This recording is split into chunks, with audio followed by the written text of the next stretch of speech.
మాకంతా తెలుసు దీపక్. మీకెలా అయినా బుద్ధి చెప్పాలనే ఈ మెసేజ్లో స్క్రిప్ట్ ప్లాన్ చేశాం.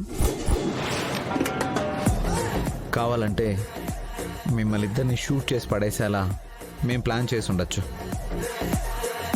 కానీ మా ప్రయత్నం మిమ్మల్ని చంపడం కాదు, మిమ్మల్ని మార్చడం.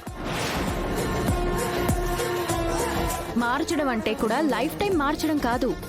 మా అమ్మ విషయంలో మీరు చేసిన తప్పు మా నాన్నకి తెలిసేంత వరకు మీరు బావుండాలి. తెలిసిన రోజు ఎలాగో మీ ఆఖరి రోజని మీకు తెలుసు, మాకు తెలుసు. అంటే ఇదంతా మీరాడిన డ్రామా అన్నమాట. మేమాడిన డ్రామానే, కానీ ప్రూఫ్స్ లేవు.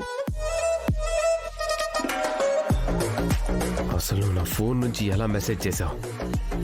అదెలా అంటే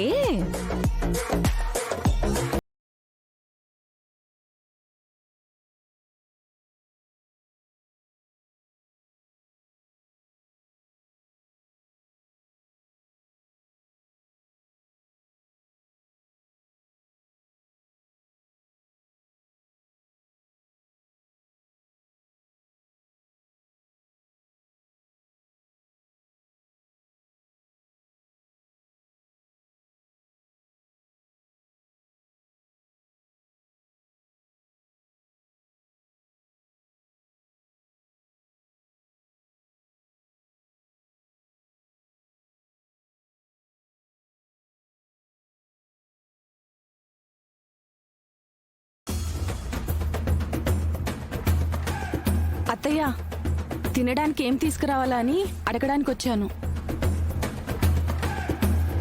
అదే అత్తయ్య, మీకు నిన్న గుళ్ళో చేతులు కాలాయి కదా, ఎలాగో మీరు తినలేరు కాబట్టి మీకు నేను తినిపిస్తాను. మీకేం కావాలో చెప్పండి అత్తయ్య. మందరం, నాకు మాత్రం నాటుకోడి పులుసు రాగి సంగటి చేసుకోనరా. బాగా ఆకలిగా ఉంది, రాత్రి నుంచి ఏమీ తినలేదు. అదేంటి దీపక్ బాబు, ఈ ఇంట్లో మీకు ఫుడ్ పెట్టకూడదని పెద్దయ్య గారు చెప్పారు కదా, మీరు మర్చిపోయారా? నేను అడిగింది అత్తయ్యని మాత్రమే. Very good. ఏయ్, నా కొడుకు తినకుండా నేనెలా తింటాను? నాకు ఏం అవసరం లేదు. సరే, మీ ఇష్టం అత్తయ్య.